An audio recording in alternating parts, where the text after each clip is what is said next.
Tak, milí priatelia, čaká nás pokračovanie tejto novinky. Vítajte.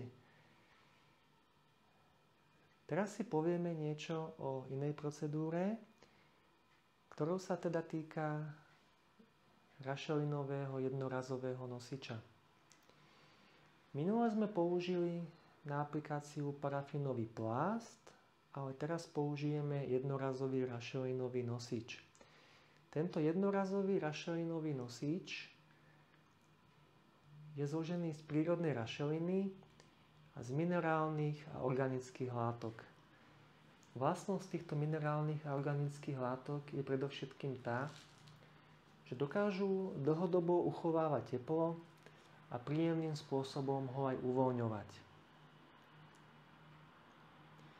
Účinné látky sa potom vylúčujú z tohto zábalu priamo na pokožku. Na ukážku som si pre vás pripravil takýto rašelinový nosič, ktorý je z jednej vrstvy tvorený netkanou textíliou, ktorá zanecháva aj také drobné, vlhké nečistoty pri aplikácii, a druhá strana je tvorená fóliou.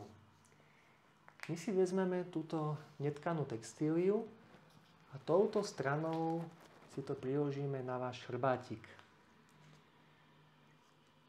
Ja to teraz nebudem tak otáčať, pretože by nám to zanechalo isté nečistoty na stolíku. Následne na tú druhú stranu, ktorá je v tomto prípade nepriepustná fólia, tam si položíme ohriatý nosič tepla, ktorý je nahriatý na vyššiu teplotu. A takto si ho naň položíme. Tým, že položíme tento nosič tepla na tento jednorazový rašelinový nosič, tak nastane uvoľňovanie účinných látok vplyvom tohto tepla, ktoré prechádzajú následne do pokožky.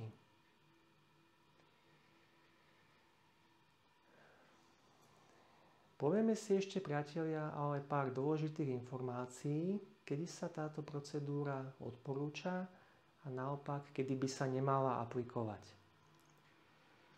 Použitie tohto rašelinového zábalu sa odporúča vtedy, ak máte rôzne ťažkosti, či už sú to subakútne alebo chronické ťažkosti rôzneho reumatického alebo traumatického pôvodu.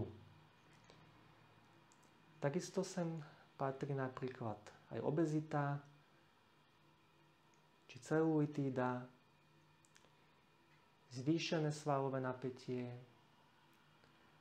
a svalové skrátenia, čiže svalové kontraktúry. Okrem toho sem patria aj rôzne artrózy. Kedy by sa však, priatelia, táto procedúra nemala vôbec aplikovať? Napríklad pri akútnom zápale močových ciest, pri tehotenstve u žien, hlavne pri aplikácii pozdĺž chrbtice,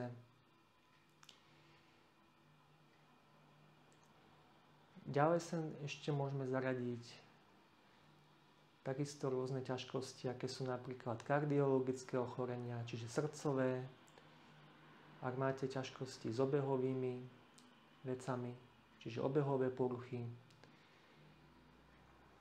Okrem toho tu patria aj rôzne zápalové ochorenia kože, prípadne krvácanie.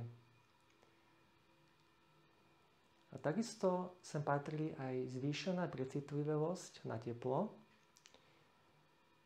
a na látky, o ktorých si ešte trošku povieme.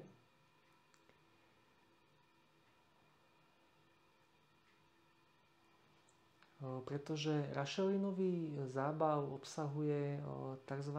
Huminové kyseliny, teda produkty humifikačného procesu. U niektorých ľudí môžu nastať rôzne alergie a opuchy na tieto huminové kyseliny.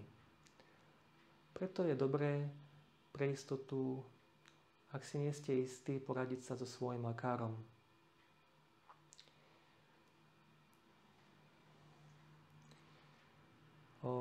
Ak sme si teda priložili tento tepelný nosič na rašelinový zábal, tak teplota, ktorá postupne narastá, rastie teda postupne, príjemne sa toleruje a teda zabraňuje aj tepelnému šoku. Požadovaná teplota sa potom udržuje počas celej doby aplikácie.